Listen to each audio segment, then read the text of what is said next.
வரகி பக்தர்கள் அனைவருக்கும் வணக்கம். இது நம்ம ஆதி வராகி யூடியூப் சேனல். வரகி அன்னையோட அருள் பரிபூர்ணமா எல்லாருக்குமே கிடைக்கணும்னு மனசார பிரார்த்தனை செஞ்சுக்கிட்டு நாம இந்த பதிவை ஆரம்பிக்கலாம். இன்னைக்கு அக்டோபர் மாசம் 2ஆம் தேதி புதன்கிழமை, மகாலய அமாவாசை. இன்னைக்கு நைட்டு நீங்க தூங்க போறதுக்கு முன்னாடி இப்ப நான் சொல்ல போற பொருளை தலகாணி கடியில வச்சு தூங்கினாலே போதும். நீங்க நினைச்ச காரியம் அப்படியே நிறைவேறும். இன்னும் சொல்ல போனா நீண்ட நாட்களா நிறைவேறாத வேண்டுதல் கூட உடனடியா நிறைவேறும். இது என்ன பரிகாரம், யாரெல்லாம் செய்யலாம், எந்த நேரத்துல செய்யணும்னு இப்ப நான் உங்களுக்கு சொல்றேன். இன்னைக்கு நமக்கு புரட்டாசி மாசத்தோட மகாலய அமாவாசை. வருஷத்துக்கு ஒரு தடவை மட்டுமே வரக்கூடிய ரொம்ப சக்தி வாய்ந்த நாள் தான் இன்னைக்கு நமக்கு இருக்கு. இந்த நாள்ல செய்ய வேண்டிய வழிபாடுகளை பத்தியும் பரிகாரங்களை பத்தியும் நம்ம சேனல்ல தொடர்ந்து நாம பாத்துக்கிட்டு இருக்கோம். ஏற்கனவே நம்ம சேனல்ல இந்த அமாவாசை நாள்ல செய்ய வேண்டிய பரிகாரங்களுக்காக 5 வீடியோ நான் உங்களுக்கு கொடுத்திருக்கேன். ஏன் இத்தனை வீடியோ உங்களுக்கு அடுத்தடுத்து நான் கொடுத்துக்கிட்டு இருக்கேன்னு பாத்தீங்கன்னா, எல்லாராலையும் எல்லா பரிகாரங்களையும் செய்ய முடியாது. எல்லாருக்கும் அதற்கான சூழ்நிலை இருக்காது. இந்த நாள் நாம செய்யக்கூடிய பரிகாரங்களுக்கும் வழிபாடுகளுக்கும் கை மேல பலன் நிச்சயமா கிடைக்கும். அந்த வகையில எல்லாருமே இந்த நாளை பயன்படுத்திக்கணுங்கிற நோக்கத்தோட தான் இத்தனை பதிவுகளை நான் தொடர்ந்து உங்களுக்கு கொடுத்துக்கிட்டு இருக்கேன். இதுல ஏதாவது ஒரு பரிகாரத்தை நீங்க செஞ்சா கூட நிச்சயமா உங்க வாழ்க்கையில மிகப்பெரிய மாற்றங்கள் ஏற்படும்னே சொல்லலாம்.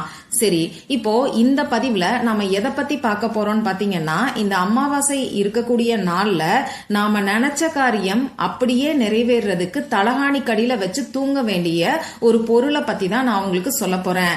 எளிமையா நம்ம எல்லாருக்கும் கிடைக்கக்கூடிய பொருள் தான் அது. அடுத்ததா இந்த வீடியோல 2ஆவதா ஒரு பரிகாரமும் நான் உங்களுக்கு சொல்ல போறேன். இன்னைக்கு அமாவாசை முன்னோர்களோட வழிபாட்டுக்கு உகந்த நாள். அதுலயும் இந்த மகாலய அமாவாசை ரொம்ப சக்தி வாய்ந்ததுன்னே சொல்லலாம். இப்படிப்பட்ட அமாவாசை நாள்ல நம்ம முன்னோர்களோட பரிபூரணமான அருள் நமக்கு முழுமையா கிடைக்கிறதுக்கு, நம்ம வாழ்க்கையில நிம்மதியும் சந்தோஷமும் நிலைச்சு இருக்கிறதுக்கு இந்த நாள்ல நம்ம கையில எழுத வேண்டிய ஒரு ஹீலிங் கோட பத்தியும் நான் உங்களுக்கு சொல்ல போறேன். இந்த வீடியோல நான் சொல்ல போற 2 பரிகாரங்களும் பூஜை இல்லாத, வழிபாடு இல்லாத பரிகாரங்கள் தான். ஆண்கள் பெண்கள் யாரு வேணாலும் செய்யலாம். பெண்களுக்கு பீரியட்ஸ் டைமா இருந்தாலும் செய்யலாம். பிறப்பு தீட்டு இறப்பு தீட்டு இருந்தாலும் செய்யலாம். இன்னைக்கு நீங்க அசைவம் சாப்பிட்டு இருந்தாலும் இந்த 2 பரிகாரத்தையும் செய்யலாம். சரி, இப்போ அந்த முதல் பரிகாரம், அதாவது தலகாணி கடியில வச்சு தூங்க வேண்டிய அந்த பொருள் என்னன்னு பார்க்கலாம். இந்த பரிகாரத்தை பொறுத்தளவுக்கு நீங்க உங்க வீட்டுல இருந்தா மட்டும்தான் செய்யணும். இந்த பரிகாரத்துக்கு தேவையான பொருட்கள் என்னன்னு பாத்தீங்கன்னா, கோடு போடாத அன்ரூல்டு பேப்பர் நமக்கு தேவைப்படும். இந்த பேப்பர்ல எழுதுறதுக்கு பேனா, sketch pen, marker, glitter pen, இதுல ஏதாவது ஒண்ணு நமக்கு தேவைப்படும். ரெட் கலர்ல இங்கு வரக்கூடிய பேனா, அப்படி இல்லைன்னா ப்ளூ கலர்ல இங்கு வரக்கூடிய பேனாவை இந்த பரிகாரத்துக்கு நீங்க யூஸ் பண்ணிக்கோங்க. இப்போ நமக்கு தேவைப்படக்கூடிய முக்கியமான பொருள் என்னன்னு பாத்தீங்கன்னா, ஒரு கைப்பிடி அளவுக்கு கல்லுப்பு நமக்கு தேவைப்படும். புதுசா கல்லுப்பு வாங்கணுங்கிற அவசியம் கிடையாது. உங்க வீட்டுல சாதாரணமா இப்ப நீங்க சமையலுக்கு யூஸ் பண்ணிட்டு இருக்கக்கூடிய கல்லுப்பையே பயன்படுத்திக்கோங்க. இப்போ இந்த பரிகாரத்தை பொறுத்தளவுக்கு நீங்க தூங்க போறதுக்கு முன்னாடி உங்க வேலையெல்லாம் முடிச்சதுக்கு அப்புறமா நீங்க செய்யுங்க. ஏற்கனவே தூங்க போறதுக்கு முன்னாடி நிலைவாசல்ல ஊதி விட வேண்டிய பொருளை பத்தி நம்ம சேனல்ல ஒரு வீடியோ நான் உங்களுக்கு கொடுத்திருக்கேன். அந்த பரிகாரத்தை நீங்க செய்ய போறீங்கன்னா அந்த பரிகாரத்தை செஞ்சு முடிச்சுட்டு அதுக்கப்புறமா இந்த பரிகாரத்தை செய்யுங்க. இப்போ நீங்க உங்க வேலையெல்லாம் முடிச்சதுக்கு அப்புறமா உங்க தூங்கக்கூடிய இடத்துல உட்கார்ந்துக்கோங்க. தேவையான பொருட்களை பக்கத்துல எடுத்து வச்சுக்கோங்க. முதல்ல உங்க குலதெய்வத்துக்கிட்டையும் உங்க முன்னோர்கள் கிட்டையும் மனசு பிரார்த்தனை செஞ்சுக்கோங்க. இந்த பரிகாரத்தை பொறுத்தளவுக்கு உங்களுடைய கஷ்டங்கள் எல்லாத்தையுமே சொல்லி பிரார்த்தனை செஞ்சுக்கோங்க. இப்படி பிரார்த்தனை செஞ்சதுக்கு அப்புறமா இப்ப நான் ஸ்கிரீன்ல கொடுத்திருக்கக்கூடிய ஹீலிங் கோட நீங்க எடுத்து வச்சிருக்கக்கூடிய பேப்பர்ல எழுதிக்கோங்க. அந்த ஹீலிங் கோடு என்னன்னு இப்ப நானும் உங்களுக்கு சொல்லி காமிக்கிறேன். 6990. இதுதான் அந்த ஹீலிங் கோடு. இப்ப நான் சொன்ன மாதிரி ஒவ்வொரு நம்பரையும் தனித்தனியா சொல்லிக்கிட்டே நீங்க பேப்பர்ல எழுதிக்கோங்க. நம்ம கிட்ட இருக்கக்கூடிய திருஷ்டி தோஷங்களையும் தடைகளையும் நீக்கக்கூடிய சக்தி வாய்ந்தது. இந்த ஹீலிங் கோடு எழுதினதுக்கு அப்புறமா இந்த ஹீலிங் கோடு நீங்க எழுதி வச்சிருக்கக்கூடிய பேப்பர்ல ஒரு 2-3 ஸ்பூன் அளவுக்கு கல்லுப்ப வச்சுக்கோங்க. இப்ப இந்த பேப்பரை மடிச்சு இந்த பேப்பரை உங்க 2 உள்ளங்கைக்கு நடுவுலையும் வச்சுக்கிட்டு உங்களுக்கு என்னெல்லாம் கஷ்டம் இருக்கோ அது எல்லாத்தையும் சொல்லுங்க. குடும்பத்துல இருக்கிற ஒவ்வொருத்தருக்கும் என்னென்ன கஷ்டம் இருக்கோ அது எல்லாத்தையும் சொல்லி பிரார்த்தனை செஞ்சுக்கோங்க. இப்படி பிரார்த்தனை செஞ்சுக்கிட்டு இந்த பேப்பரை உங்க தலகாணி கடியில வச்சு நீங்க தூங்குங்க. நாளைக்கு காலையில, அதாவது நாளைக்கு நமக்கு வியாழக்கிழமை, காலையில எந்திரிச்ச உடனே இந்த பேப்பரோட சேர்த்து உங்க தலைய சுத்திட்டு இந்த பேப்பரை கல்லுப்போட கால்படாத இடத்துல போட்டுருங்க. உங்க வீட்டுக்கு வெளியில வந்து நின்னுக்கிட்டு உங்க தலைய சுத்தி நீங்க கால்படாத இடத்துல போட்டுருங்க. உங்க தலைய 3 முறை நீங்க சுத்தினாலே போதும். இந்த பரிகாரத்தை பொறுத்தளவுக்கு வீட்டுல இருக்கக்கூடிய பெரியவங்க மட்டும் செஞ்சா போதும். வீட்டுல இருக்கக்கூடிய குழந்தைங்களுக்கு செய்ய வேண்டாம். அதே மாதிரி உங்க வீட்டுல உங்க கணவருக்கு இதுல எல்லாம் நம்பிக்கை இல்லைன்னா பரவாயில்ல, நீங்க மட்டும் இந்த பரிகாரத்தை செஞ்சாவே போதும். சப்போஸ் உங்க கணவருக்கும் இதே மாதிரி பேப்பர் ரெடி பண்ணி கொடுத்துருக்கீங்கன்னா காலையில எந்திரிச்ச உடனேயே அவரையே தலைய சுத்தி இந்த பேப்பரையும் கல்லுப்பையும் கால்படாத இடத்துல தூக்கி போட சொல்லுங்க.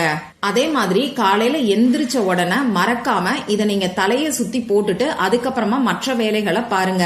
இந்த மாதிரி தலைய சுத்தி போட்டதுக்கு அப்புறமா உங்களால முடியும்னா உடனடியா நீங்க குளிச்சுட்டு மற்ற வேலைகளை பாருங்க.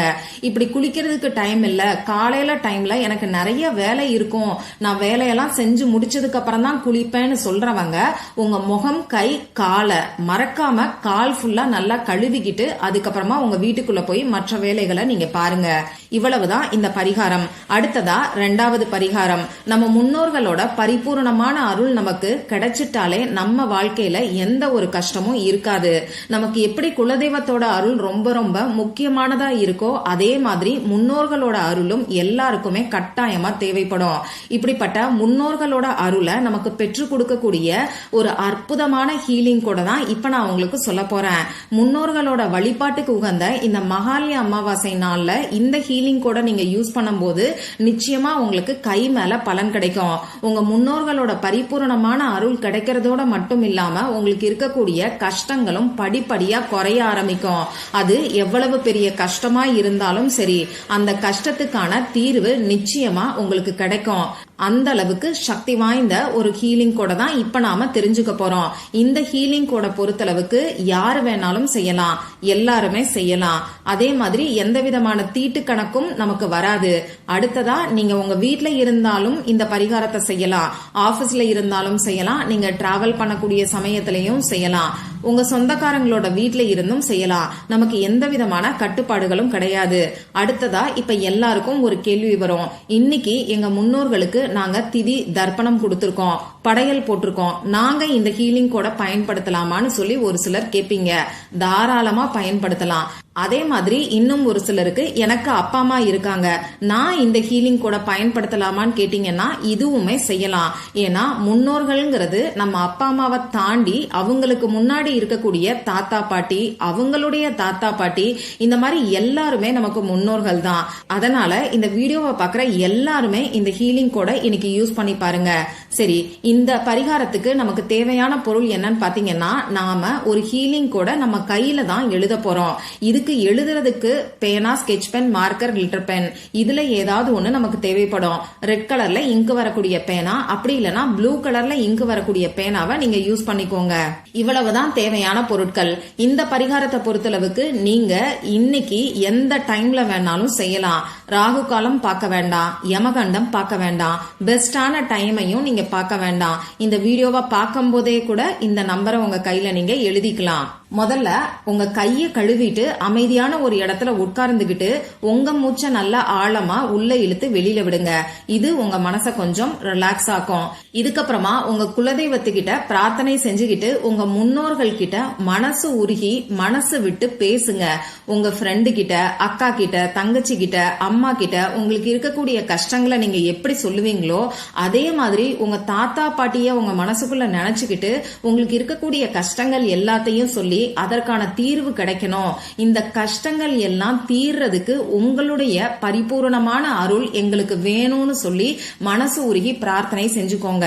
இது உங்க தாத்தா பாட்டின்னு மட்டும் கிடையாது, உங்க கணவருடைய தாத்தா பாட்டிய கூட உங்க மனசுக்குள்ள நினைச்சுக்கிட்டு இந்த மாதிரி நீங்க பிரார்த்தனை செஞ்சுக்கோங்க. இப்படி பிரார்த்தனை செஞ்சதுக்கு அப்புறமா இப்ப ஸ்கிரீன்ல தெரியக்கூடிய ஹீலிங் கூட உங்க கையில நீங்க எழுதிக்கோங்க. இடது கை லெப்ட் ஹேண்ட்ல எழுதிக்கோங்க. இப்போ நான் ஸ்கிரீன்ல கொடுத்திருக்கிற மாதிரி உங்க லெப்ட் ஹேண்ட்ல எந்த இடத்துல வேணாலும் இந்த ஹீலிங் கூட நீங்க எழுதலாம். அந்த ஹீலிங் கூட இப்ப நான் உங்களுக்கு சொல்லி காமிக்கிறேன். 651785 577. இந்த ஹீலிங் கோடையும் தனித்தனியா சொல்லிக்கிட்டே நீங்க எழுதுங்க. இவ்வளவுதான் இந்த பரிகாரம். இப்படி எழுதி வச்சிருக்கக்கூடிய நம்பர் தானா வேலை செய்யும் போது அழிஞ்சிட்டா விட்டுருங்க. அப்படி இல்லைன்னா ஒரு 2-3 மணி நேரம் கழிச்சு நீங்க இந்த நம்பரை வாஷ் பண்ணிக்கலாம். இந்த பதிவுல உங்களுக்கு ஏதாவது சந்தேகம் இருந்துச்சுன்னா எனக்கு கமெண்ட் பாக்ஸ்ல கேளுங்க. அதை நான் உங்களுக்கு உடனே தெளிவுபடுத்துறேன். இந்த பதிவு உங்களுக்கு பிடிச்சிருந்தா லைக் பண்ணிட்டு உங்க ஃப்ரெண்ட்ஸ் அண்ட் ஃபேமிலி கூட ஷேர் பண்ணுங்க. இந்த மாதிரி அந்தந்த நாளுக்கும் நேரத்துக்கும் திதிக்கும் உரிய வழிபாடுகளையும் பரிகாரங்களையும் நீங்க மிஸ் பண்ணாம தெரிஞ்சுக்கிறதுக்கு நம்ம சேனலை மறக்காம சப்ஸ்கிரைப் பண்ணிட்டு பக்கத்துல இருக்கக்கூடிய பெல் ஐகானையும் பிரஸ் பண்ணிக்கோங்க. மற்றும் ஒரு பயனுள்ள பதிவுல நாம சந்திக்கலாம். நன்றி.